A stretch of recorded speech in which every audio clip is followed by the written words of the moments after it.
Tits, bitch.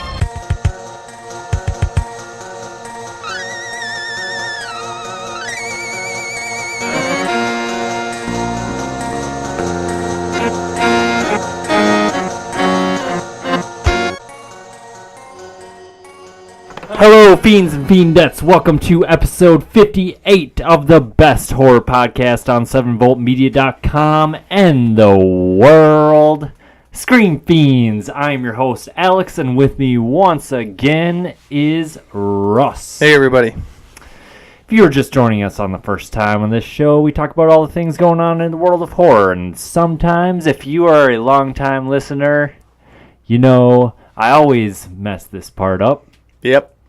And we kind of just do whatever we want.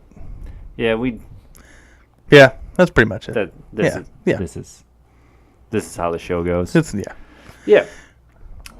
Get at us on Twitter at Scream Fiends. Let us know what you are watching, what you want us to watch, what you are eating for breakfast.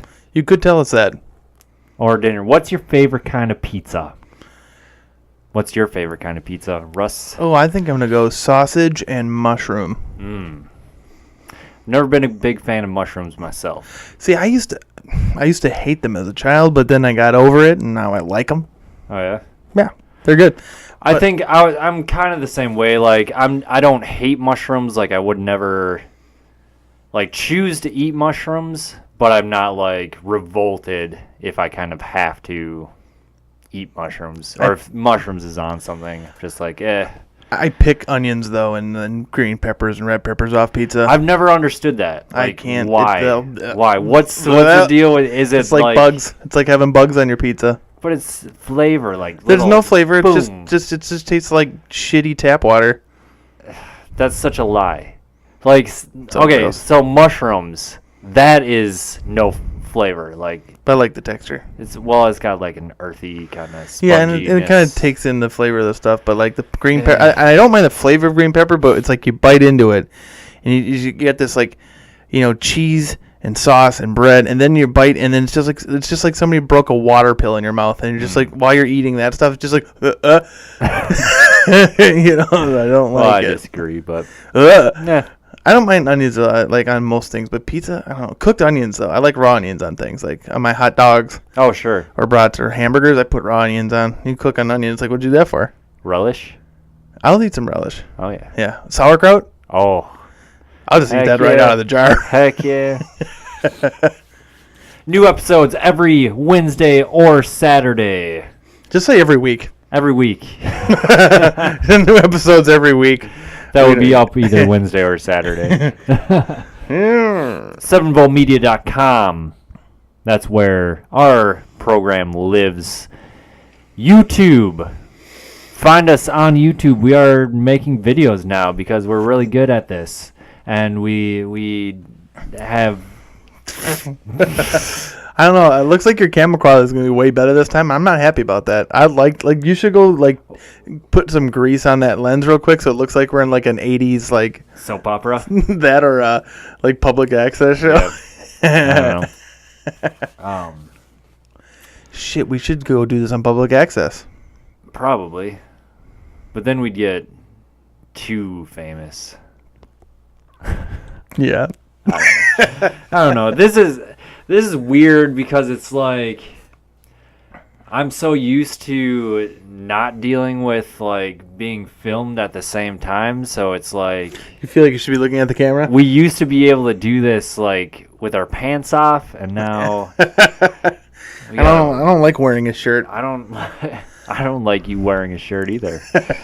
But yeah, YouTube. We have one video out so far. This will be number 2 if all goes according to plan, which it's Had a fan angle that last video. Yeah. It synced up well. Yeah, it's okay. You should let it be unsynced next time. Just so our the entire thing is like a second off. Yeah, I agree. Just let it run. Patreon. We have a Patreon. You can donate money to buy us Chipotle or just out of the goodness of your heart Scream Fiends on Patreon. Patreon.com/ScreamFiends. Yep. All right, let's start this motherfucker. Russ, what have you been watching, playing, etc., etc., etc.? Well, I did not play Friday the 13th at all this week. That's good because we've talked about that for like the past 3 episodes. So, and it's too bad that they didn't have this Nintendo Jason out sooner because I would like to see what that's like. Yes, if you are playing Friday the 13th, the game, or are interested, NES Jason. He's just all purple with a blue mask. Yeah, he's now available, so. It's perfect. Yeah. Actually, I watched a guy play through that game in like 20 minutes. It did skip around a little bit, but like the NES game. Yeah, the NES Friday the 13th, like how to beat that because I've tried. Yeah, that game's hard, really hard. It's good. I'd never I could get into like Mega Man, and like that's a pretty hard game. Yeah, that's really hard. But like, Battletoads and that game's insanely hard. Friday the 13th. I just could not do it. See, like, no way. Battletoads is like that second level with the jet bikes, though. That was the hard fucking part. That's if you can get past that, it's not so bad. But you're getting past that's just ridiculous. Yeah. You timing those jumps and shit. You need like ADHD memory. I have that. That didn't help. No, yeah, it's more just like memorizing exactly the split second you need to move or like go forward so that you hit the jumps. Sure. Yeah. It's fun, but that level, like the descent to that level is a lot of fun though, where you can like hug the wall and turn into a bell. Yeah. And then you like swing to the other side and crush the crows with the crooked beaks. But so does this NES Jason have like any special moves, or is it just a skin? I haven't tried it yet, so I'm not sure. Based on what he has, he's got an axe. I wonder if it's just like a skin. Yeah. But I really hope it's another Jason. Well, yeah, I think because that's one of the coolest things about the game is that each Jason has different attributes, so that it's not just like I just wish the same thing. Yeah. You're playing as Jason, so you're playing as the same thing. Like, sure. That sort of deal. It'd be cool if you could get the score from the game too, though, or it just plays that same song repeatedly. But whenever you go into a house, though, it changes to that house music. Oh yeah, I think they did include a track. Okay, sure. I'm not sure. Well, there's only like 2. Yeah, I don't know if it's like in the game or if you get like a download. Of the track. Oh man, I would like. I hope it's in the game. I'm sure it exists on YouTube, but like a 4-hour version of that song, and just like go for a ride with that. Yeah. Yeah. Dee. But yeah, so I started playing Dark Souls 3 again, and you know it's got monsters in it. Yeah. But we've talked about that too. But yeah, I don't know. I just kind of want to see more of that though. Yeah. I want to see more dark fantasy. I don't care if it's even in the play style of Dark Souls. Yeah. I just like that kind of setting. You just very despair and dark and kind of. Yeah. This one's pretty high fantasy. It's like a darker high fantasy, but I would like to even see like a darker low fantasy game. Where how would you describe a low fantasy? So low fantasy would be like Game of Thrones. Oh, okay.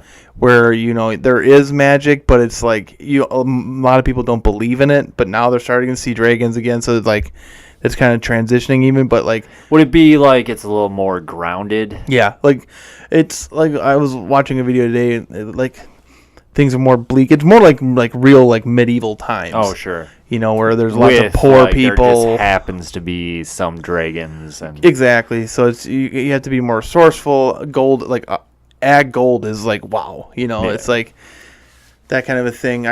But high fantasy would be like your Lord of the Rings. These massive castles with these towering, like buildings. Actual wizards. Yeah, like sorcerers and that kind of thing. Exactly. Yeah. Like Skyrim. Would be like high fantasy. Well. Yeah.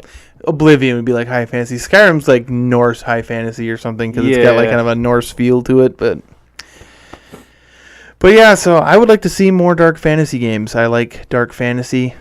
Well, and we talked a little bit about in our group chat, like what we would like to see from the Soul series going forward.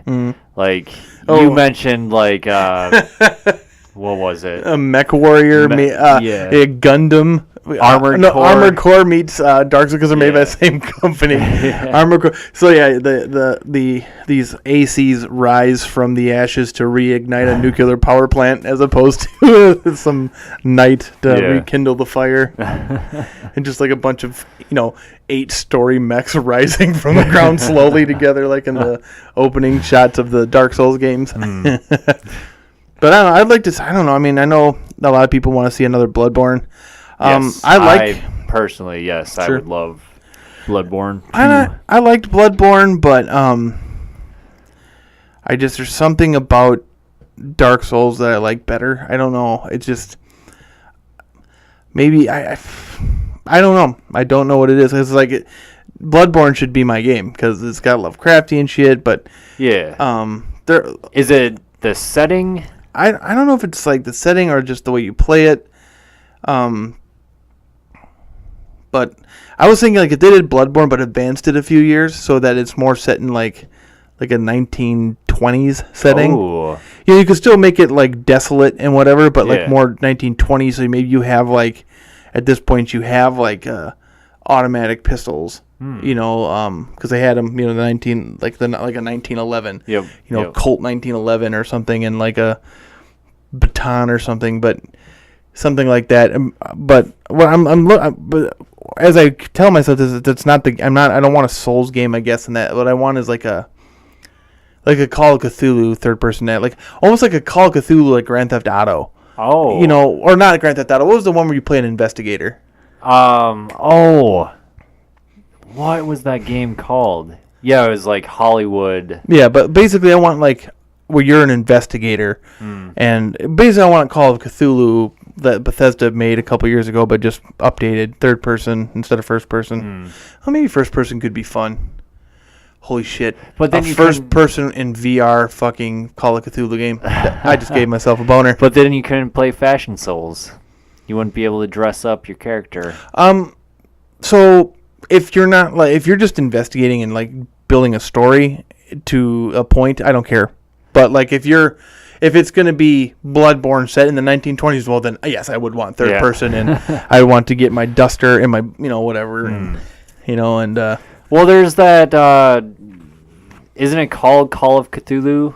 The game coming out. Yep, there is one coming out, and that's basically what you're describing. Yeah, I hope so.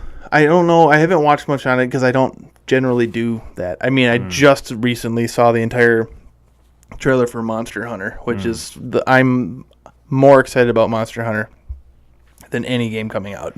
You thought that was a good trailer? Yes, than any game coming out. I am the most excited for that game. Okay. The gameplay trailer. Was there another trailer? Yeah, I mean, I just saw one where it was like bits and pieces of gameplay, like different mechanics. Yeah, that would have been the premiere video. Yeah, I saw that. I was like, I can't wait for that to come out. It just looks kind of dated, and it looks like graphically an MMO. Yeah. Oh, have you played any of the Monster Hunters? Yeah, on the PSP. Okay, because it looks like Monster Hunter. It didn't look like an MMO so much to me. Like it looked like a Monster Hunter. Well, I mean, just like stylistically, I guess. Oh, you mean like the way their clothes and stuff look?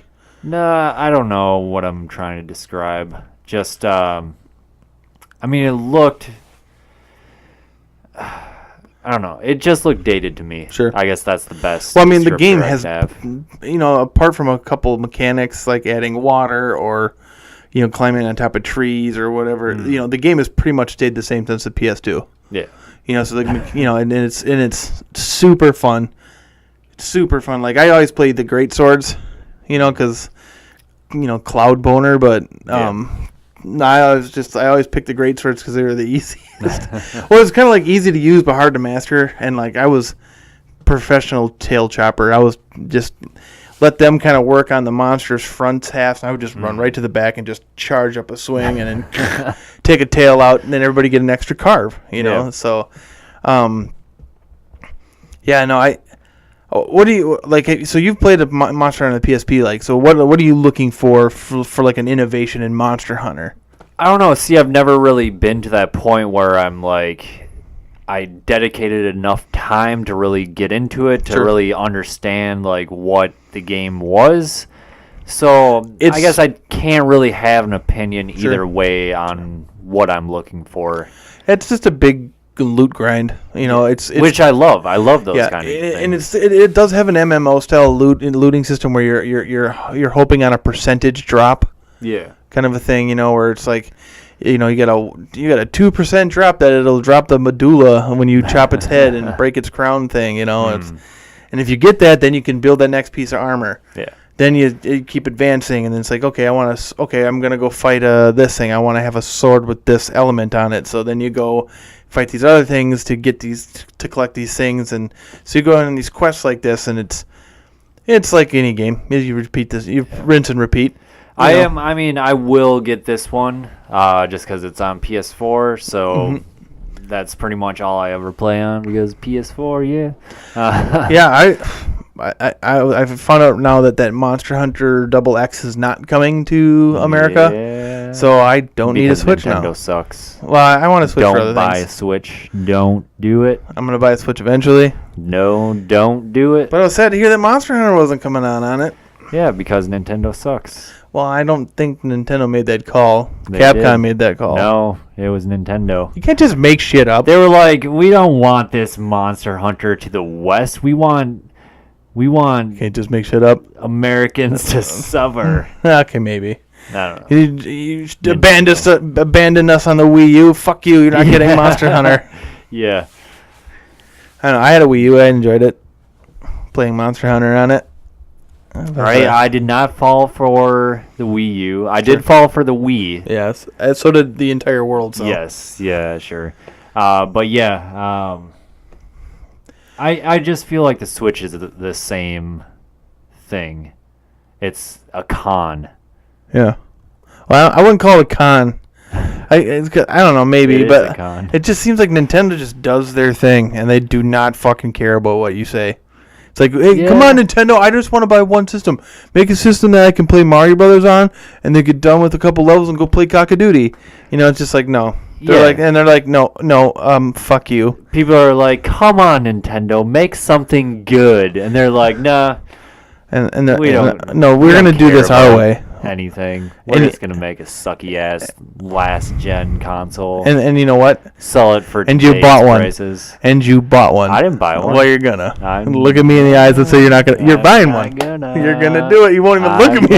He doesn't even look at me. When I'm not going to. Yeah, exactly. This is... yeah. Oh, I hate Nintendo. So I got a Switch last night. I really like Zelda. Yeah, no, but I'll get one eventually. Eventually. Yeah. Yep. When Mario comes out or something. Or Metroid. I still can't believe there's not a Zelda bundle. Well, there is.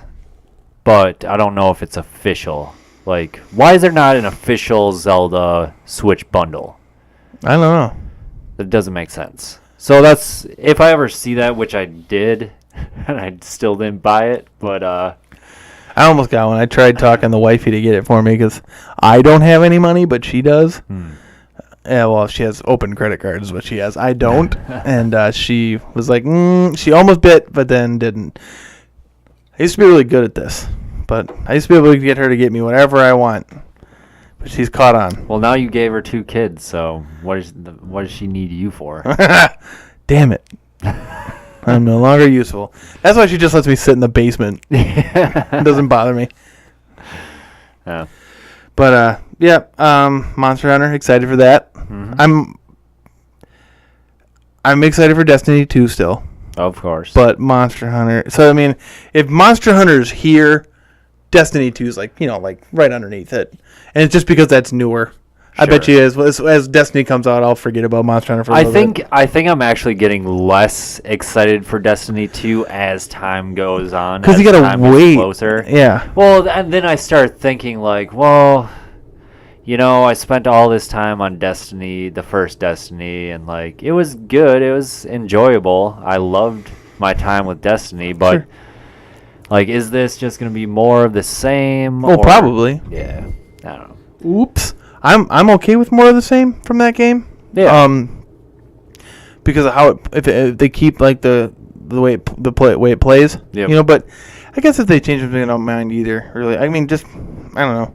As long as it's functional and I can play it and figure it out, then. Yeah, and if nothing else, it's just new content. Like when Rise of Iron came out, like I wasn't like super pumped, Yeah. but it's new content to get through. So I wasn't like super pumped. I was excited to want to play that game again. yeah, And then I got into it, played it too hard and too fast, and played myself right out of that game. But I think what I'm excited for most about Destiny 2 is to come in on the ground floor. sure. To come in the beginning, because it's like it's fun listening to like the Truffle and them talk about like, oh yeah, year one I got this thing and blah blah blah. It's like, man, I didn't experience none of that. Yeah, because I didn't have a PS4. Yeah, I do appreciate kind of the clean slate, like wiping everything clean, because I especially like that too. Like Yeah. nothing is coming over. I guess I want that. I want to start over. I want my old. I want story arc wise. I want my old dudes to be dead. Yeah. My old characters are I dead. do think it would be really, really awesome if they at least like had like your old armory that they could you could like bring up like an old vault just to like just as like a nostalgia thing. Like you could see all the guns you had Sure. in the first game and armor and whatnot. That'd be cool. Yeah, but you couldn't actually equip them. It was just basically like It's like the Mantis scene in Metal Gear Solid. Just read your memory card and says, Yeah. "Oh, I see you like Castlevania." Yep. Or if you play it on the GameCube, or I see you like Super Mario Sunshine. But yeah. So I don't know. Yeah, Destiny 2. I don't know. I think it's cool that you're fighting the Cabal right off the bat. But I think like a Destiny Civil War would be cool. Guardian against Guardian? Yeah, like instead of like, or like there's like a rogue Guardian group that you're fighting, so you end up fighting Guardians that use all the same moves and stuff. So it'd be like, hard to fight. So instead of fighting giant monsters, you're fighting like, other Guardians and shit. Well, I mean, that would be like the Crucible. But Yeah, but like story arc wise, Yeah. like there's like a civil war going on, or I do think it would be cool to have like factions that you can kind of choose from the beginning, and then you'd have different storylines within the factions, Like giving like faction replay side quests or value. something? Yeah. because they have factions, but they're like, you can have like Dead Orbit. Oh yeah. You have those groups, and like Future War Cult or something. What's Yep. that group called? Future. Yeah, that's it. And then there's New World Order, No, New World something. I can't think of it. But I hope they bring those back in some facet, but make them more usable, as opposed to just giving you another set of shit. Guns and armor that you don't really want. Hey, I used that one for until I got that one from Rise of Iron. I used the shit out of that scout rifle, that one that you get from Dead Orbit. Yeah. That had the Firefly attached to it, so every time you get a headshot, it'd explode enemies. Oh, I love that. Yeah. Because it was cool, like when you'd fight. What was the big ogre thing? Golgoroth. Yeah. So when all those thralls would come around the corner, I'd shoot one in the head and they'd all blow up. It was awesome. But what was that gun called now? I don't know. Yeah, I'm excited. I'll start over, and have the group and like get into the raids on not knowing how to do shit. It'd be kind of fun to like test the raids out to see what you're doing. Yeah. But hopefully everybody can get together at the same time, because a lot of people were working goofy hours when Rise of Iron came out almost a year ago now. Oh yeah. And people working goofball schedules, so I couldn't get in with the core group a lot of the time just because of when people were playing. Right. But yeah, what have you been doing? Catching up on TV. Trying to finish up American Gods. I just have a couple episodes left, but otherwise, I watched that movie Life last night. Life. That sounds familiar to me. It's my throat. Got a bug in my throat. It's basically what Alien, I guess even Prometheus, what Alien Covenant and Prometheus, like, I wanted from those movies. Real quick question. Yeah. Is this the one where, like, the preview is a guy, like, playing with this life form with the gloves and then it grabs his hands inside the thing? Yep. Oh, was that good? Idris Elba, Ryan Reynolds, and Jake Gyllenhaal. Wow, all-star cast. Yeah. I want to see that. Yeah, it was actually really good. It's the alien is kind of goofy. It's like this gelatinous starfish type thing. Dude, it's the prequel to Venom. Oh. But it does have like some pretty cool kills, some pretty gruesome like effects. And it doesn't have like your typical Hollywood ending. It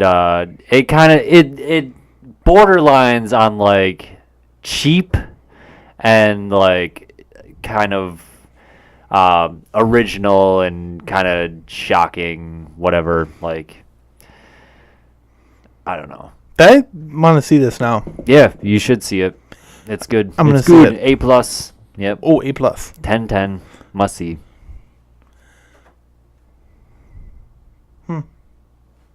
Actually, I wouldn't give it a 10/10.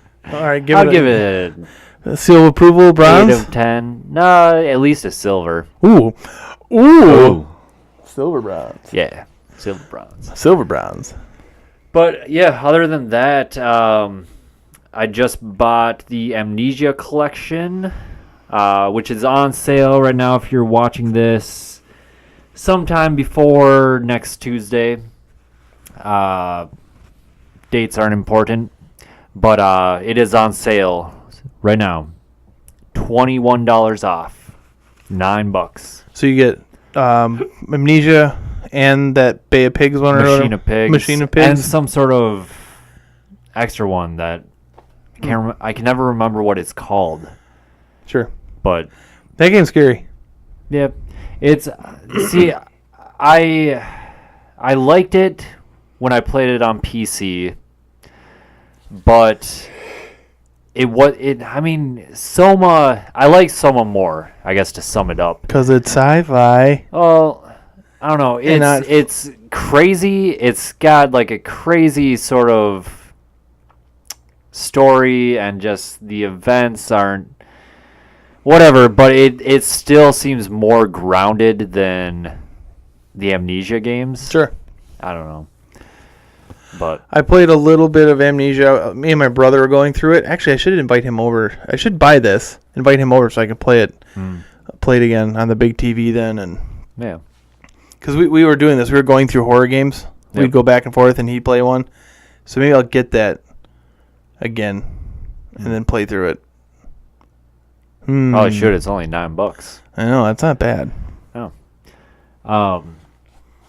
I am probably going to buy Dead by Daylight just because it's $25. And you can play as Michael Myers or Laurie Strode. I think I'll watch some gameplays, footage of it first. Yeah. It looks just like Friday the 13th game. And I wonder if I'm a little bit worn out on maybe out of the asymmetrical multiplayer. Yeah. That's my only concern. It's like that's not really my genre. Like, yeah, multiplayer. Multiplayer, not really your thing. Not at all. I like multiplayer, but I prefer it when I don't have to rely on people. Yeah, if it's something where I can just like go off on my own and try to survive on my own. That's not what I mean though. Like, I don't mind not relying on a person to help me. Yeah. But I rely on people to play the game the way it's intended. Sure. You know, I just ran into too much trolling, and it's just like, this is not fun anymore. Yeah. Trolls win. I don't want to play no more. You know, and so I guess they did patch it in. So if you get a betrayal, you lose all your experience for that round. But it's just like, oh, I can't get this new costume. Right. So I just don't care. No. So I don't know. I mean, that it kind of killed it for me. A couple of those things where like people working with Jason and but so I don't know if I really want to do another asymmetrical right now. Yeah. I mean, it's $25, and I feel like anything kind of horror related, like I want to at least give it a shot. I don't know. As long as you do it. Yeah. Yeah. I'll watch you play. Yeah. Whatever. All right, we got some news here. Some big, some not so big. Well, I found some news today from our favorite site, Bloody Disgusting. I probably have it on here. Oh yeah, I made sure that you knew this. I'm sure this is on here. Well, should we save it for last? Should we save that for last? I think that maybe is a good idea. Because I don't know what else you have Let's start from least kind of like importance to the wow, man. Wow. That's kind of cool, man. Wow. So okay, gotcha. Yeah. Lay it on me. All right. So your favorite Ridley Scott. Oh boy, what's he doing? Gave an interview and talked about the future of the Alien franchise. And he says they are currently writing the next movie, Okay. but he doesn't know if it'll actually happen. Did those movies flop? It did not do very well. Okay, I wasn't sure because. Well, it's weird because it was number one like the first week it was out, and then it really dropped off. Sure. Probably because of our spoiler cast. Yeah. Sorry, Ridley. I don't know. I mean, how do you not watch? I mean, you can't put plot holes in movies like that. See, I fixed this plot hole, but it's okay. Wait, It's the okay. spaceship one? Yeah. You did not fix I that. explained it all. Check the tape. It's this big, man. It's a plot hole you could fly a spaceship through. Whatever. Okay, fans, if you're listening, tell me why I'm wrong. But isn't the spaceship like, oh, something came through here and must have crashed, and then it's like, then you see him land the spaceship and like drop bombs, and then like all of a sudden he's crashed the spaceship. He crashed it on purpose What the hell for? to make it so. Oh, for that distress beacon, right? Yeah. It wasn't a distress beacon. It was just her singing the song. Oh yeah. Oh yeah. Oh, he did it on purpose. He did though. not. It's a Yeah. plot hole. Well, maybe he fell asleep at the there wheel. There was a storm. Well, there was a storm. No, it wasn't. We explained it all. Yes. What are you talking about, Storm? Remember, there was a storm, Making shit up. and that's why they couldn't get closer. But then, what's his name? Tennessee? Tennessee freaking gets down closer, even though the computer and the other crew are like, you better not. And then he's like, fuck this shit, I'm going down there. And he went on that And other spaceship. He does. Because And there's he a didn't storm crash? going on. And he didn't crash. Because he's a good pilot. Uh, David was just an android who was not a pilot. dude, He just learned stuff quick. why would he purposely crash that airplane? He didn't. He got caught in the storm. He landed it on that thing. And the thing, remember the thing went like this and the other thing went like that? And they like landed on each He other? didn't even have to drive. He could stand out the bay. Yeah. and drop the Probably pod put it down. on autopilot to land, and then he wouldn't drop all And those then the pods. autopilot was like, I don't know what I'm doing here, and crashed into the mountain. And then the pod stuff just turned them into Pompeii's. yeah, That's a stupid movie. yeah. Sorry, Ridley Scott. I love Alien. Anyways, Ridley Scott says that the engineers will be in the next movie. Ooh. Like, it's going to be the engineers are coming back to their home planet. To get, like, revenge? Yeah. Oh. Is it going to be like And- it's going to be an engineer-human war? Or wait, that wasn't... The planet in Covenant was not their home planet, correct? I have no idea, honestly. Yeah, I don't know either. But in any case, they come to investigate, like, what's going on here and see that all this Pompeii shit has happened. And then they go, whatever. In any case, he mentions they're going to the planet. And no one knows what that means. If it alludes to LV-426 or the planet that David was going to. This is still going to be set before the original Alien movie. Yeah. Yeah. Well, it'll pick up probably right after Covenant, I would assume. Yeah, whatever. Bad movies just make an alien on a spaceship. Like life. Or just don't make any more movies. The good alien movie. Just stop. You can let those movies just be done now. Yeah. You don't have to do another one. Yeah, I mean, we didn't have one for... When did Resurrection come out? Who cares? I mean... Well, I guess Alien vs. Predator. His movies don't ask questions. His movies leave plot holes. It's like you can't answer a plot hole. Well, when you get Damon Lindelof involved... Dingerboff? Lumpatish. Lumpatish? All right. What else you got? Saw 8. Oh, I think Jigsaw? this would be 8. Yeah. It's not Saw Legacy anymore. Don't you call it Saw Legacy. It's now called Jigsaw. Okay. And it's written by the people responsible for the Sorority Row remake. Oh. Which, I don't know if you saw Sorority Row. Not the remake. It's not the caliber film that you would want.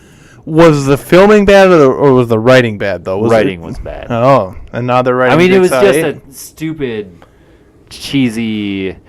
It was a cheap knockoff of like I Know What You Did Last Summer. Okay.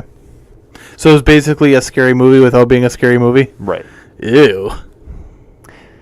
It had... Do you remember that girl with like the curly hair? She was in Urban Legends. Or Urban Legend. The girl with the curly hair. Yeah. And then she was in Sorority Row. And it is like... It seemed to me like she was becoming this kind of like a scream queen. All right, I'm gonna look up curly hair girl and see what happens. let me try this real quick. All right. Now my phone's going pooper. It won't even let me. No. Well, I can't look up. Yeah. Hey, phone's over there. Yeah. What's that doing over there? There's not a computer here or anything. Nah. That would be really unprofessional. Doesn't matter. No. Sorority Row. Sorority Row's bad. Was a bad movie. Bad writing.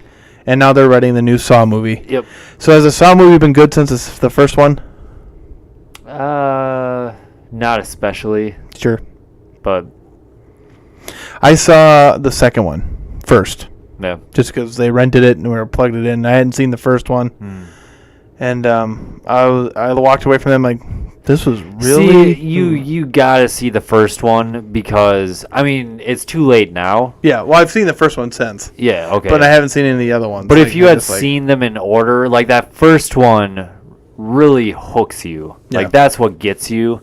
And then all the following ones kind of build on the mythos because it's kind of like you have all these questions and then the sequels kind of build upon that and answer some questions but leave more questions up there out in the... Because I remember like in the second one, like the girl that gets dropped in the vat of needles. Yeah, she's like in on the whole thing.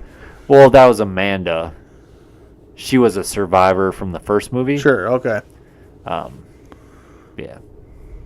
So she was in on it though, right? Yep. It gets really dumb as franchises that go past... Their 3 movies generally do, but yeah. Can we think of any late sequels that are good? Jason Takes Manhattan. Yeah, I don't mind that one. It's not bad. Yeah, I don't know. Any of the later Halloween? Freddy's Dead. Okay. Or A New Nightmare. Sure.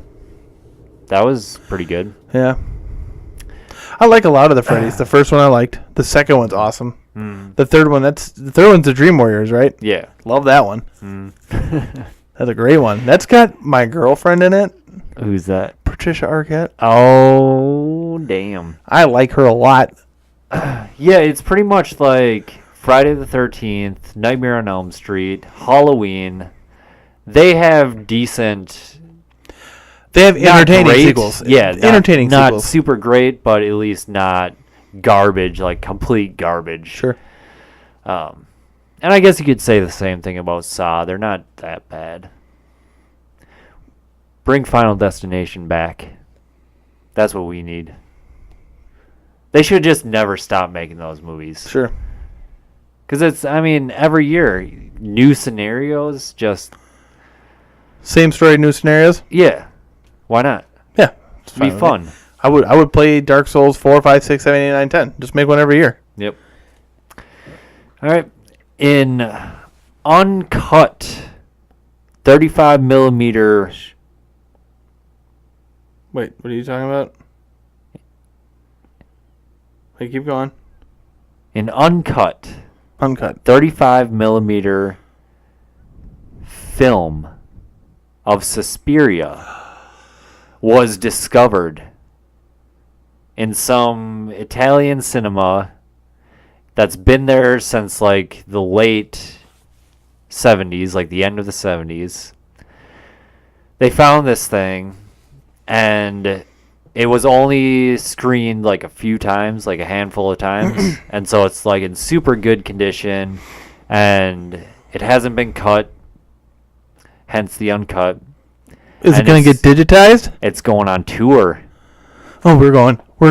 The closest that they've announced is Chicago. We can go to Chicago. Late fall. We can do that. I agree. We can do that. We can drive there in 6 hours. Yeah, we could. 5 hours. They don't have an exact date, though. We can take the super bus. Maybe your roommate will drive us. Maybe. We need to do that. I agree, but the problem is I'm going to Florida the end of October. What the hell for? Why? The Fest in Gainesville. 35 millimeter uncut Suspiria. I know. But, so, like the date before is like the 27th and 28th, I think. But all it says for Chicago is late fall. So I don't know if that... We have a really bustling like film. I'm surprised that we can't get that here. I'll be back by the 31st. No, I mean, I'm surprised we can't get that in Minnesota. I agree. I mean, we got that whole Minneapolis area with like theaters and shit. Maybe they just announced these handful of dates and they'll do more. Because we have like a film festival here that's like pretty... That's where I saw Troll Hunter. Oh, yeah? Nice. So, yeah, hopefully it comes around, but otherwise I would totally be down to road trip to Chicago. Yeah, we should do that. Yep, I would do that. Yeah. I would do that. Driving. It's in Italian, so we'd get the original Italian dialogue. Dialogue, yeah. So and we just they'll subtitle it. I hope, or it's a good question. See, maybe they'll do like they do it like operas. They have like a scrolling thing that tells you what they're saying. Oh yeah. When they sing, I believe I've heard. I mean, it wouldn't matter. Like the dialogue isn't the most important thing in Suspiria. That's true. I mean, I've seen it enough times. Yeah. Yeah. It would just, that would be pretty cool. Yeah, for sure. Then I could say I've seen Suspiria in the theater too. Fuck. The original, like, Italian, like... I feel like that movie's, like, big too, so it'll draw a crowd, but, like, I think it's not so big where I worry. I think we'll be able to get tickets. I bet you we'd be able to get tickets to that. Yeah, we'd have to get them probably pretty far in advance. Well, as soon as they open up, we should probably do that. I agree. And now the big news. Big. It's exciting. It's like this. Headlines. It's like this big. Yeah. Venom's got a villain. Yes, he does. And he's our boy Carnage. It is Carnage. I wonder, so here's what I'm confused. Like, how are they going to do this? Because first it's Venom. It's a Venom movie. Are they just going to throw you into a movie assuming you know who he is? So they're not going to do an origin story. Because Carnage is a byproduct of Venom. Right. So it's like, how are they going to jam all that into a movie? Probably going to suck. I don't know. I don't think it will. It's unbelievable because it's like if I could pick like my dream like villain in a Venom movie. First of all, like just having a standalone Venom movie is pretty awesome. Yeah, I would never assumed that would ever happen. Yeah, but I would have really never even dreamed or never even thought it would be possible that the very first standalone Venom movie would have Carnage as the villain. Yeah. As long as he doesn't beat him. Like, I mean, he can win. Well, yeah. But it's like, set it up so he fights him again. Yeah, because, I mean, I've always thought of Carnage as the more powerful and, I mean, obviously evil version of Venom. Sure. So... Well, apparently, like, I've read a couple different origin things about Venom. And, like, the species that they are not inherently evil. Oh. It's just that the first thing that symbiote attached himself to... Cletus. No. The Venom symbiote. Oh, yeah. Was an evil being. So that it inherited some of that.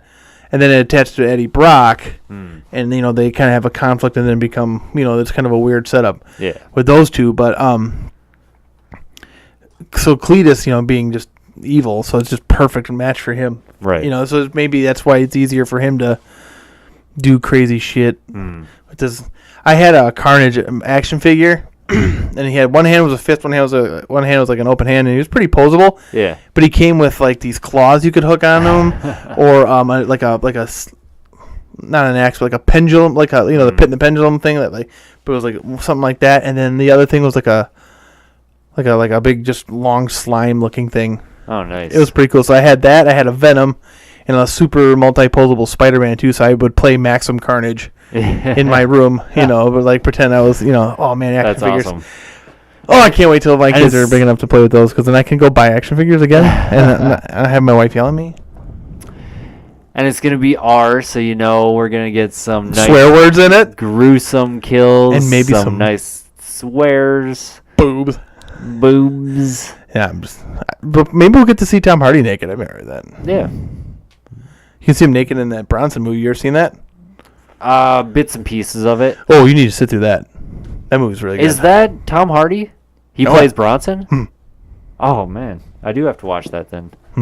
Yeah, I've only seen bits and pieces of that. That's a great movie. Yeah. But I like Tom Hardy.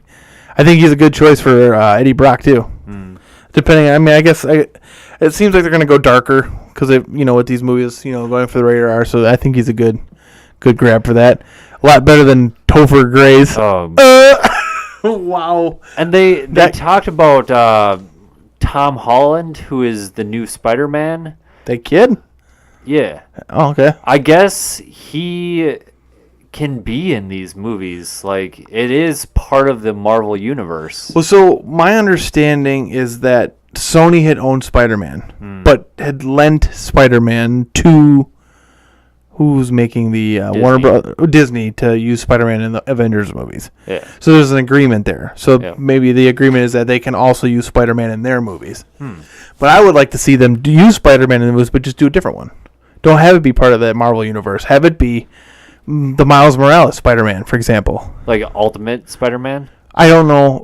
When it comes to those fucking Ultimate Spectacular, I get fucking lost. Yeah. All I know is there's a new Spider-Man out, Miles Morales. I think that's where you put him in. You know, have him be the new Spider-Man. He's gonna be in that new PS4 Spider-Man game. The Miles Morales character, as like a skin, or is he going to be the character? He's at like the end of the trailer. Okay, just as like a cameo. So I don't know like how big his role is in the game, but he's not the Spider-Man in the game. Okay. He's just in like. God, did you follow Spider-Man at all, like in the late, like the 90s? And no, I actually don't really care for Spider-Man. He's probably my least favorite superhero behind Superman. Sure. I liked Spider-Man a lot growing up. It went Spider-Man and then Venom. than Spawn. This is kind of how my like favorite went through, because I went through a time where I loved Spider-Man. Venom's not really a hero though. He's an anti-hero, Yeah, and so is Spawn. I got into anti-heroes, you know. But I actually I like anti-heroes enough and all, but I actually prefer the Boy Scouts, because like you can write grittier shit for them.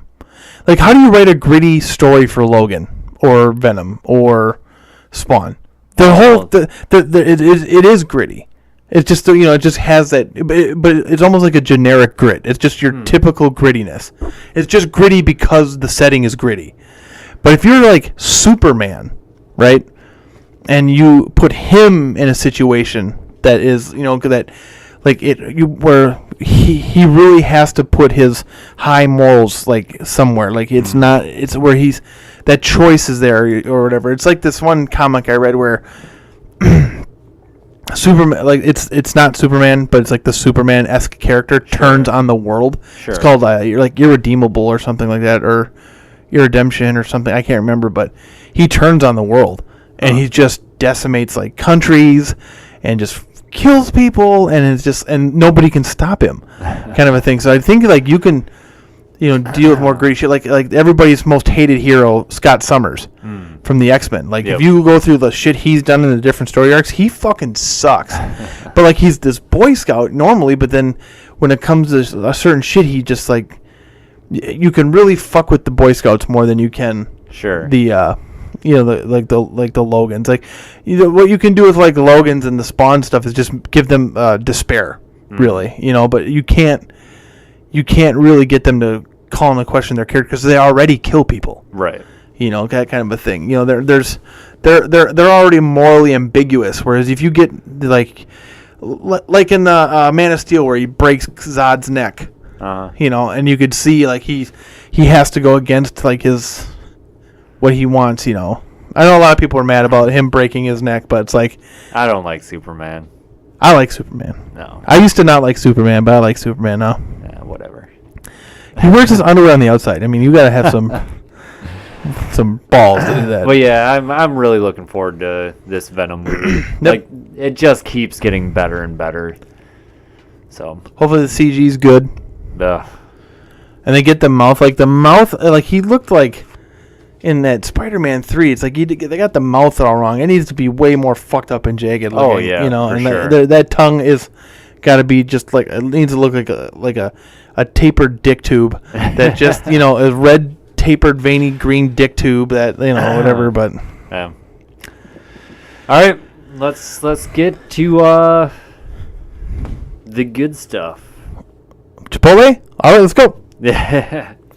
This episode's movie of the week is 2016's The Last of the Girl with All the Gifts. See what I did there? I see what you did there. That's good. I like that one. This one's starring Senya Nanua as Melanie, Gemma Arterton as Helen Justineau.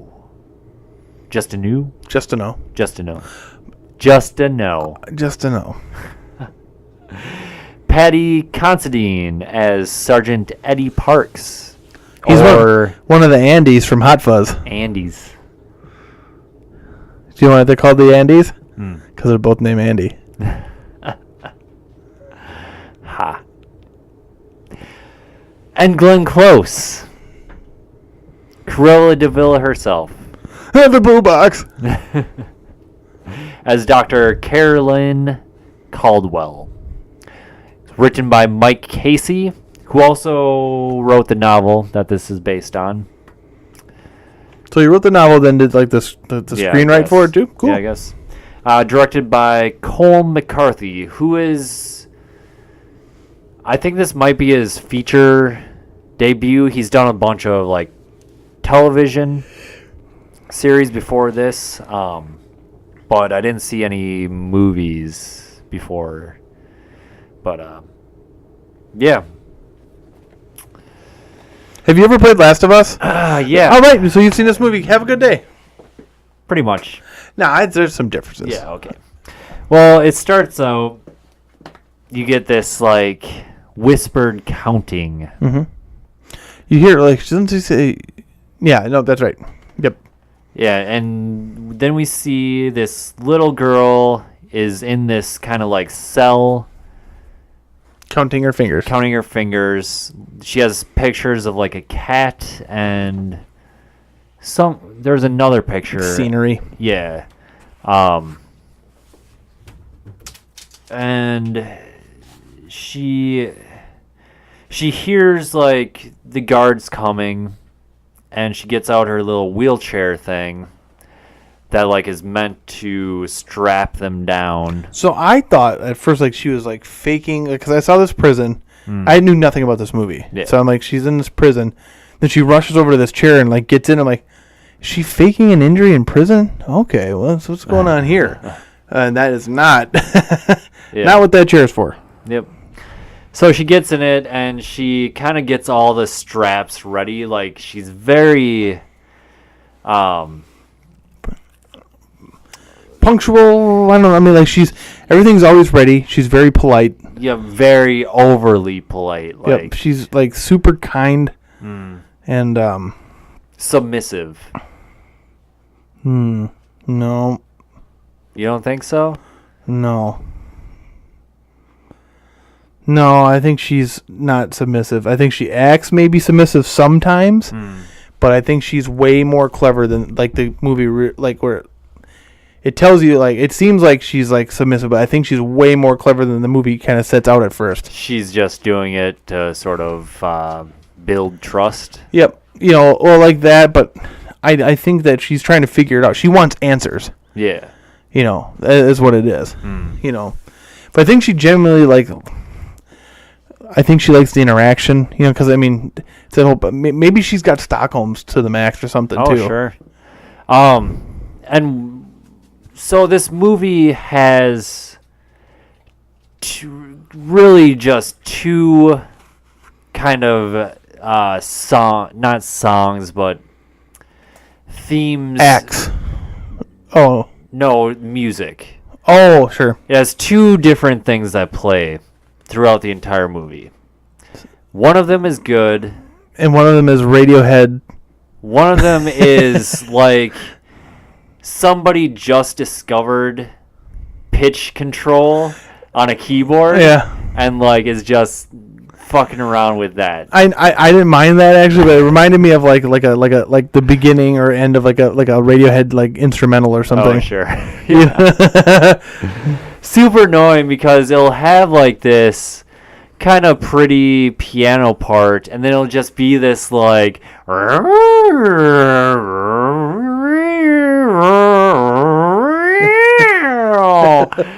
on in the background. And it's just like super annoying, like as the movie goes on, because it really is like either that or what I thought was actually pretty good, the almost like tribalistic. It's like tribalistic mixed with industrial, but it's like. Almost like chanting, but played backwards. Sure. If that makes any sense. And then it's just got like this pounding beat. And I don't know. I really liked it. I thought that it fit the tone of the movie pretty well. Sure. It definitely fit the scenes. Yeah. Yep. And so they strap Melanie to this wheelchair thing and bring her to this classroom where there's a bunch of these other kids there. They've all got shaved heads and are wearing this like orange salmon colored. It's like prison wear. Yeah. And they're being taught things, and the first lady that comes in to show them stuff is kind of short with them and talking about the elemental periodic table, making them name off elements. But then walks in Gemma. Yep. And she takes over, and she's way more kind. Yep. And she clearly doesn't follow like strict regiments, and they want her to tell them a story. So she gets into the Greek mythology and Prometheus. yeah. She talks about Pandora's box and how Pandora opened this box and all evil came out, but there was one thing in there, and it was... Shit, what was the one thing that was left in the box? Hope? Was that it? Or light or something? I don't think so. I can't remember. I'm trying to think of how that story goes. I don't remember what they said. I don't know either. Virtue? I thought it was like a thing. Medusa. I don't know. I remember though, yep. She tells them the story. She gets wheeled back to her room. Yep. Then she gets her meal. Yep, which is meat of sorts. Mealworms. Oh, that's right. It's mealworms. Yep. And she eats them. Oh, she loves it. Yep. And then we meet Glenn Close's character, Dr. Caldwell. Yeah, because she's strolling down the hall, and she sees Melanie. No. Yeah. Yeah, Melanie there. And she goes, "Do you have an answer for my riddle or whatever?" And she said, "I can't remember what the riddle was, but she said yes. Yep. Got it right." And then she goes, "I got another one for you." She goes, "Okay. There's a cat in the box, and it's being shipped to you. Is it alive or dead?" "Well, can I look in the box?" "No. It's a logical question." "Oh, well, I'd have to think about it a little bit. It's the Schrodinger cat thing. Yeah. Is it alive or dead?" You can assume it is both because that was at the end. But then she just goes, "Pick a number." Yep. And she goes, 13. Mm-hmm. And then goes the next day. She goes the same routine where she's counting. And she's like counting down or whatever. It seems like she gets to the number she's looking for right when they show up. Like she's almost timing when they're going to pick her out of there. Yeah.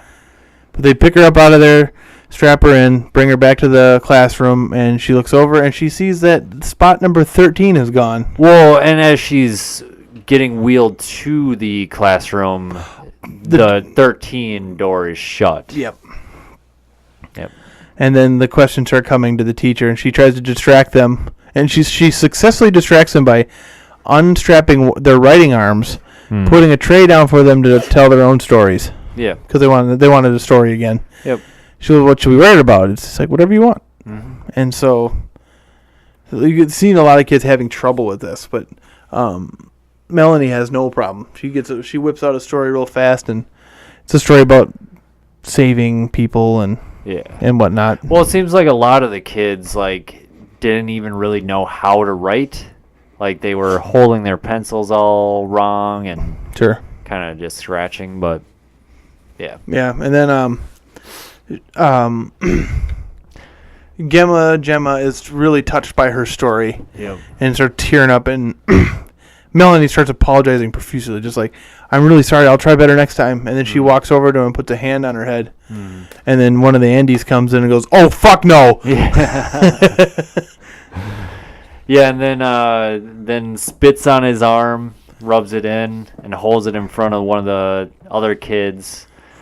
And then we get to see what these kids truly are. They're hungries. Hungries. That's what they call zombies in this movie. They call them hungries. Yep. And it's pretty neat. Like it's this uncontrollable Urge thing where their jaws become unhinged. It seems. Hey, look, something happens and they go. They're like panting like dogs almost, and clicking their teeth together, chomping away. And a couple other kids follow suit. And you can see Melanie struggling to even hold herself in a little bit, but she can contain herself pretty well. Yeah. And she can tell when the change is coming on, so but they wheel all the kids out, and she has some sassy words for Mr. Andes. Uh-huh. So Mr. Andy leaves her in the chair, leaves her tied up in there. And she just takes it. Yep. She's clicking her finger, and then Gemma's character must have known something was going to happen. So she goes and sees that they did that. And as she's undoing the buckles for her to help her get out of her thing, she starts to smell her.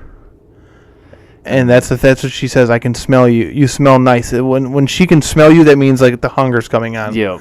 And so she starts screaming at Justino, teacher Justino, to get away. Just get out of here, get out of here. And so she gets out, slams the door shutters, and then puts some of this ointment on them. So everybody that works with these hungries has to wear this ointment they call blocker. Yeah. And it blocks out their scent. So the scent, when they can still smell it, but it doesn't. It blocks out their Melanie desire. talks about it later on and says like it smells terrible, but if you know what it is, you can follow it. Yeah. That kind of thing. And so, then we have another scene where Glenn Close comes in, and she finds the tube of blocker on the floor, and she goes to Melanie, it seems you have another visitor. She's like, no, I haven't. She goes, all I got to do is look up the serial number on this tube, and I know who did it. But I think we already know who was it. It was anyways. Yep. And why don't you pick another number, she says. But before she even finished the sentence, she goes, number 4. It says 4 way down. And I'm thinking in myself at the time, like, who's number 4? It's number 4, like, I didn't even dawn on me that she would have picked herself. Yeah. Not fully understanding what was implied. So she picks herself, gets wheeled into a staging room for operation. Getting the chop. Yeah. Yeah, they're going to operate on her. Well, so they get in an elevator, and it ends up taking them outside, and it shows they're on this big like military base, and there's a big Hungry's horde at the fence. Yep. They're shooting them, trying to keep them at bay. And yeah, then they get to the lab. Yep. And she asks if Glenn Close asks if she's figured out the cat riddle yet. She goes, she got out. She's like, no, it's the correct response, or the most accepted response is that it's both alive and dead. And she's like, no, cats are clever and it knew how to get out of there. And she goes, well, now you're the cat. And she goes in this kind of like dialogue about how she is the cat. And she injects her. Melanie gets injected, and but it doesn't seem to take. It's an anesthetic that doesn't take, so she wakes up and they're going to give her more. Well, yeah, she does go out and they strap her to the table, and then she does wake up. Yep. And then the two of the officers or whatever come in and let them know that things are getting crazy. Yeah. But before that, though, Gemma comes down. Are you sure? With the fire extinguisher, and she's going to fight. Oh, yeah, she threatens them and tells them to stop. Yeah, she doesn't want them to cut her open. Yeah, and that's... She tells the other two to take her out. That's right, she calls the security detail. Because that's right, she maces her. Yeah. Or pepper sprays her. Yep. So then she gets walked out of there, and they're about to cut into Melanie, or give her more anesthetic, but they get the warning that the zombies are breaking through. Yeah, and she says, close the shutters. Yep. And so as they're about to, like, close, you see in the background these figures running towards the glass. And at the time, I was thinking, like, oh, this is just, like, an army person, like, running to warn them. And then they get to the window and just, like, smash through. Grab the one lady, bite her arm, like the surgeon's assistant, or what you want to call her. Yeah. She bites her arm, and she changes pretty quick. Yeah, it's almost instantaneously. But yeah, Glenn Close knifes some of those other zombies in the head, but it cuts herself in the process. Yep. Then she escapes, and then Melanie cuts herself free with the scalpel. And she escapes, and it's like, that was pretty crazy. So she gets up there, and the shit is just hit the fan when she hits the ground level. Yeah, there's people running around. Broken through the fence. Yep. All the hungries are in there. They're getting shot. They're eating people. Yep. And then she sees Gemma getting marched off, and then they like rifle butt her in the face, and she loses it. Yeah. So she actually turns into the hungry out of anger at one point and jumps on the soldiers and kills them both. And then Gemma carries her off. And because for whatever reason, I don't know if like the sedative kicked back in. Well, she just seems to get very like lucid, or not lucid, but like very kind of like drugged almost whenever she eats meat. Yeah. So, but yeah, she gets carried off. They're about to get attacked by a bunch of zombies, it looks like, but then a truck hits them all. And it's one of the Andes and Glenn Close, and they get into a truck and drive off. Well, so I think this is around where we find out that this infection is a fungal infection, much like a certain PS3 game, a fungus. Yeah, because she... That wraps around your brain. Yep. Yeah. Last of Us. So, yeah, I thought that was an interesting little bit there, that they went to that. Because they kind of loosely talk about how like it controls people and whatnot, and so very Last of Us esque, and then it gets even more Last of Us. Like from here on, it just gets more and more like The Last of Us. They give her Melanie this like Hannibal mask. Like and then face mask. Her, Yep. They end up stopping by. Well, then they strap her to the top of the truck too, because they don't trust her inside. Yeah. And they end up stopping at like a river or. Yep. Like a small lake. That's a river, I think. Yeah. To get water, and one of the dudes doesn't put his suppressor on. Yeah, because one of the Andes called for suppressors and soft bullets. Yeah. And then you get a question and answer from Melanie and one of the Andes about what are soft bullets. That doesn't make sense. Yeah. And then he explains what they do. And then, then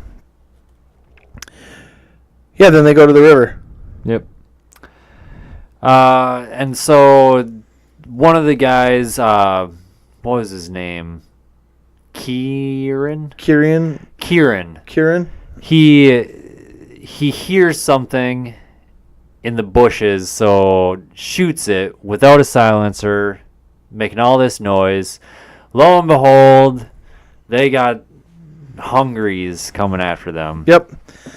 And they're going through a swath of them. There's a lot of them. Those people are getting into this armored vehicle. Yep.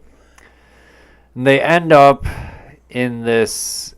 It's like an outdoor mall. Yeah. Would you say? Yeah, something like that. Yeah, something like that for sure. That's where I thought it was kind of interesting, because they get there and they have to hoof it at this point. Yep. And they're walking through, they're just standing hungries that aren't moving. And they're just walking through them very slowly. I'm just like, oh, I remember doing this. Oh, yeah. Yeah, they would twitch sometimes. Like, yeah. All it needed was that clicking sound, like, and because they even had that look that like almost like a fungal infection on their skin. Yeah, they almost look like tree bark. Yeah. But then there was one hungry that was pushing a stroller with a baby or whatever in it, and Glenn Close is super curious because you could see like baby legs sticking out of it. Mm-hmm. So it was clearly something in this stroller. Yeah, but it wasn't a baby though. It was part of a baby and a rat. Yeah. So here's a plot hole. So they're all hungry, and there's a rat in there, and they didn't lose their fucking mind going after this rat. That's a good point. Plot hole. Because, like, she finds a cat at one point and just chases that thing down. It's just like... So these people have been standing there. It's not going to, like, smell that rat and go crazy? They didn't really explain why they just stand there, at least from what I took in. Like, maybe I missed something. Yeah, I feel the same way. I don't remember if they explained that. Yeah. Because I don't even remember them talking about, like, why they wouldn't attack, like, what their strategy was to, like, get through this crowd. All I can remember, one of the Andy saying was that there's a lot of them. Yeah. Like, that's it. But well, they end up waking a couple up and they make a run for it. They break through. That's another thing. Like, some are waking up and then some aren't. Yeah. Like, what is that?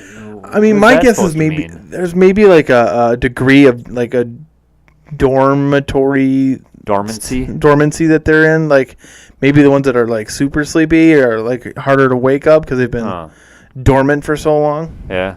I don't know. I mean, we find out later that they all kind of gather in one place on purpose. Well, and that's directly after this. So maybe that was like the start of this process. Because, yeah, then they get to this, like, big, almost like tower. Well, it is like a giant skyscraper. Yeah. But it's covered by this fungus. Yeah. And it's growing out of people. Yeah, like, so the first thing you see is like this, like, dead body with its mouth and eyes open, but like there are like stalks of some kind of plant material coming out of the holes of the eyes and the mouth, which I thought was a pretty cool image. It like gives me ideas for like D&D of like, you know, people like running into like a subterranean like whatever, and you come across a skeleton with like plants growing through it and coming out of its eyes or something. So yeah, then they get to the big skyscraper and it's just covered with all this fungus, and then there's these pods that they hold the virus, the seeds, whatever, the pollen. Yep, but they don't open. Nope, and Glenn Close takes one, sticks it in her little sling. Sling, yeah, for arm Howie. Yep. Dang. And then they find a abandoned mobile lab. Yep. It's and Glenn Close, she knows how there's like an emergency entrance override switch, which happens to just be on the outside that anyone can just go over and flip open, and it opens the doors. So they go out camp out in there. Yep. And then what they start doing now is using Melanie to scout for them because she can move around the hungries without being eaten. Yeah. And so that's what they do. Because they do that, actually, that's how they find the place. Oh, that's right, because she sees a cat. Eats the cat. Yeah, because so she comes back because they got her new clothes or whatever, and she comes back and she's like, I'm not hungry anymore. So they let her back in, put the mask on her, and cuff her up. And because they were worried because she hadn't been eating, so they let her go. But when they get to this mobile unit again, they let Kieran go out and do like a supply run. And then Melanie's like, I have to eat too. So they let her out. Yeah. I'm just like, you just let Kieran out. He's gonna get eaten by her. But right. That's not what happens. She runs around and then finds some pigeons to eat. Pidgeotto. Yep, but he finds a bunch of food. Well, what he ends up finding is a bunch of more second generation fungi. Last of Us is. Yeah, so he starts finding these cans of food, which is very obviously like a trail. Yeah. Like, oh, a can. Oh, what's this? A few steps away. Oh, a can. Oh, it's leading to this grocery store with the shutter down. Yep. Oh, yeah. Better take my gun and stick it under there and then take all my radio and backpack off and crawl under and leave all that stuff behind me. Yep, and that's what he did. And he pays the ultimate price. Yep. He gets tricked, beaten, and eaten. Yes. Well, so first he runs into this girl. Oh, she tries giving him a rat. Yeah, she's got this dead rat that she's like making her chew face and kind of motioning like for him to take the rat. And so he's following her. Clearly never seen a horror movie before where you don't follow creepy children places. Yes, never. And he does, and he gets cut. Yep, they come flying by his legs and slash him. He falls. Then they beat him to death and eat him. Yep, and there's this dumb kid who's clearly supposed to be like the leader. He carries the baseball bat. And Kieran's he whips out his grenade and he's like, oh, you see this? I'll blow you all up. I'll blow you all up if... Chicken's out. Yep. Chicken's out. They call his bluff. Yep, and they eat him. Yep. So, here's one issue I have with like this. Like, I understand like it makes humans a lot more primal. But it's like plant-based, so it's like, why would the plant make them get tribal like that? Like, where he can go ooga ooga with a baseball bat, and all these other kids are like, ooh, ooh, and like scratching their armpits. And okay, so this is where the movie gets just terrible.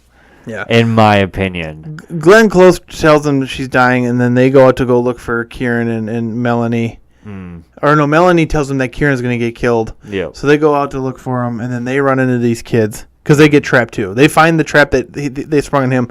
Well, then they find out they're trapped, and they come out of that shop, and all the kids are surrounding them. Yes, and they've got this like face paint on. Yeah, like war paint on, and like caveman hair. Yep. It's just super dumb. Like the leader kid is like... I don't know. So the leader kid and Melanie square off, and she wins and beats him to death, and then she controls the kids now by screaming at them repeatedly. Then they run away. It was the most wasted scene ever. Like, it didn't need to happen. They could have just killed Kieran. They could have went there to find him and realized he's been eaten, you know, and then maybe the standoff is like, the kids come out and they see her and she sees them. But she stalls them so the other two could sneak away. Then they all run off, kind of a thing. But just like these kids like understand like grunts and like screams. Yeah, well, it just doesn't make sense. They become like cavemen again. Feral. Yeah, feral. Yeah, sure. So it's just so because now they're part of the second generation of this disease. Yeah. Where they're still relatively cognitive, but it's just like they already had the capacity to speak. Why would they stop? Yeah, I mean, I guess if the disease progresses enough, does it like fuck up their speech abilities? Because then you get to the end of the movie where they're going to learn stuff, but so the movie does kind of start to spiral here. Yep. Anyways, they run back to the thing. Glenn Close gasses them all. Yep. And they all pass out, and then she drags. She gives Melanie. Well, Melanie ends up like holding her breath because the fungus is a symbiote. Yeah. So and it synthesizes her oxygen. Yeah. So she can hold her breath forever. So she does. She confronts Glenn Close, and Glenn Close, like, pretty much convinces her to take one for the team. Like, this is for the good of mankind. Yep.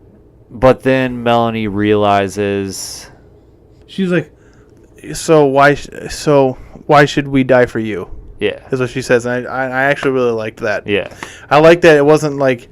She just was going to sacrifice herself for the greater good. She's like, well, if we're new and this is the state of the world. Why should we die for you? Right. I mean, it's like yes, that's true. Yeah, I agree completely. And if that happens, I hope that's what they have the cure sitting there. That's like no, we had our chance.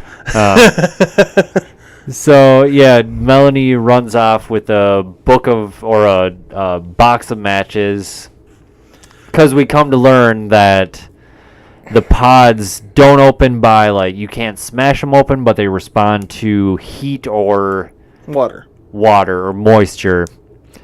And so she goes and sets the big tower of fungus and seeds on fire. And it all open up. Yep. Glenn Close gets eaten. Yeah, she runs out to stop her, and she gets eaten in the process. Yep. Then one of the Andes comes out, and you get a little backstory on him, more about his daughter. Yep. And then he gets Melanie to shoot him because he's starting to change because he's breathed it in. Yeah. Then she gets back to Justino, and she explains what she did. Justino cries, but then decided to make the best of it, and they turn the whole thing back into a school. So she's got to stay inside this science pod, Justino. Yeah. But they have all the kids sitting around, and she's grunting and being kind of a little shit to all these kids because now she's in charge. Yeah, Melanie is. I assume she somehow got back to the original military base and freed all the kids there. Sure. Because they were all dressed in, like, what they were wearing at that place. Mm-hmm. And then they had the tribal kids mixed in there. Yep. And the tribal kids weren't sitting and behaving as well. You know, if they were all, like, Caveman, Lord of the Flies. This is a cute ending. And the other ones were all well-behaved. Yeah, it was great. Yep. You know what I noticed about this movie is that... By the way, that's it. Yeah, that's the end. It's shot very well and directed very well, but the dialogue is terrible. It's got that kid actor problem. I wouldn't even say that. You think it's just actually how it's written is bad? Yeah. It's just, like, not... Organic? I wouldn't say organic. Doesn't feel like how people would actually talk to each other? Right. It's all, like, very...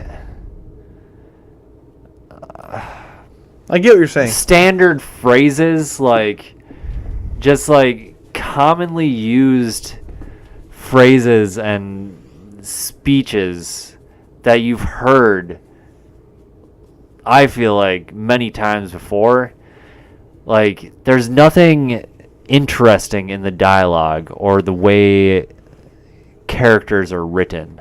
Yeah, I can get on board with that. But I mean, I thought that the cinematography was great. Yep. And the direction, for the most part, was pretty spot on too. Yep, everything was good. A little of the acting was all right. The only really bad scene was that fucking Lord of the Flies shit. Oh yeah, it just completely ruined the movie for me.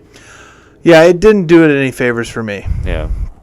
I liked the cinematography. I liked the music cues. I liked the sound design. I liked everything. It looked fine with it. The pacing was pretty decent. For being it felt like a longer movie, but it felt like it was well paced, though. I like how they kind of get to the point and they don't get too crazy with it. There's a few spots where it's like some drawn out monologues or drawn out exposition. Sure. But for the most part, it does move at a pretty steady pace. Yeah, so for the most part, I liked it. I mean, I really was actually enjoying it. I was thinking to myself, 2 good zombie movies in the last 2 years with the Train to Busan and this one. And then that fucking Lord of the Flies scene hit, and I'm just like, this is dumb. Yep. It got stupid. It was just a dumb thing. I would have just had have normal hungries eat that guy. Yeah. You know, or even do it where she eats him.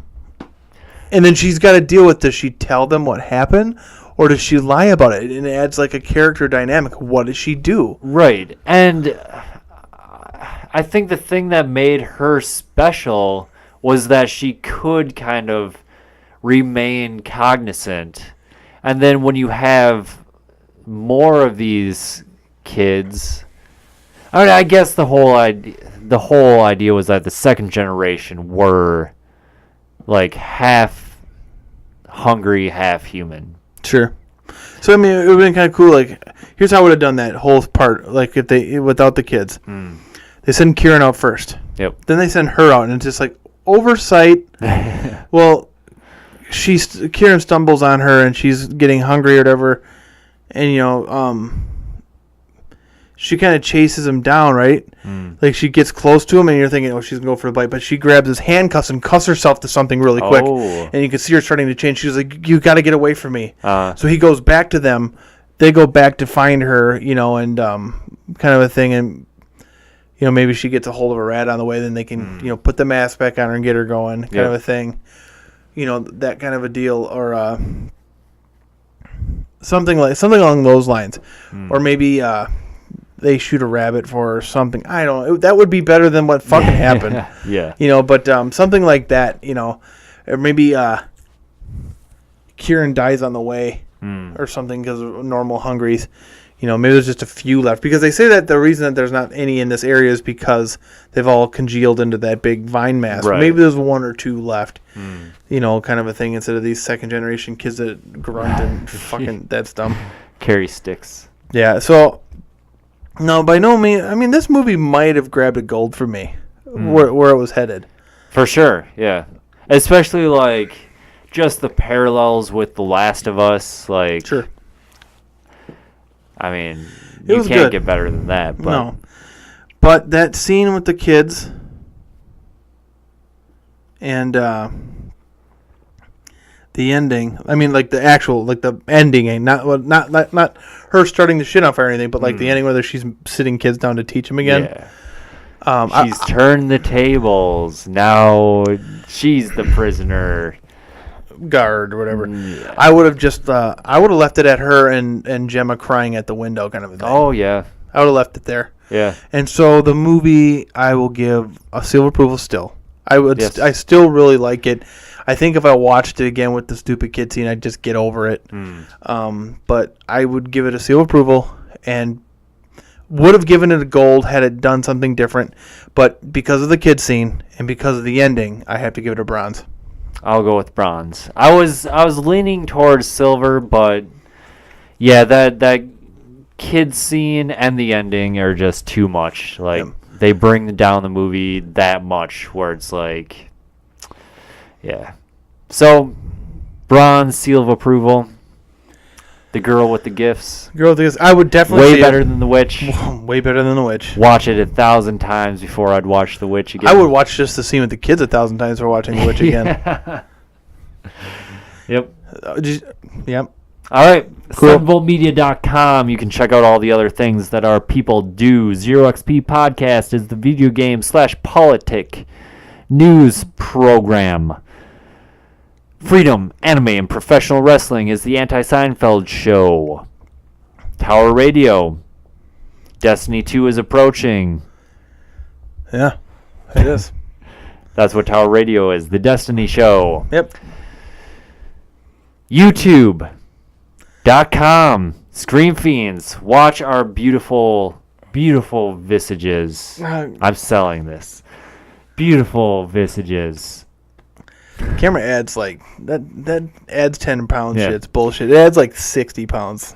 Jesus. On Twitter at Scream Fiends, let us know what you're watching, what you thought of The Girl with the Gifts, if it deserves more than a bronze seal of approval, which it doesn't. But what did you think about those kids? And pretty dumb, right? Yeah, that kid scene was dumb. And that damn plot hole with the Alien Covenant.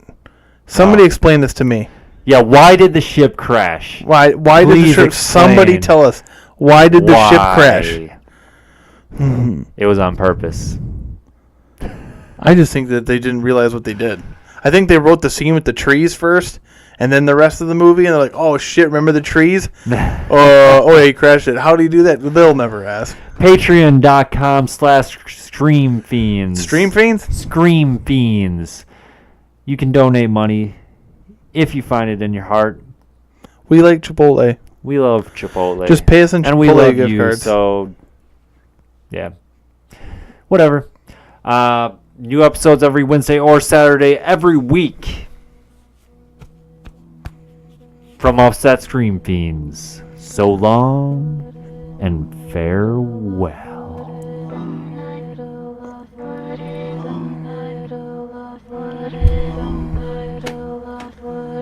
What the fuck? Kids, man. It's such a cool movie until that.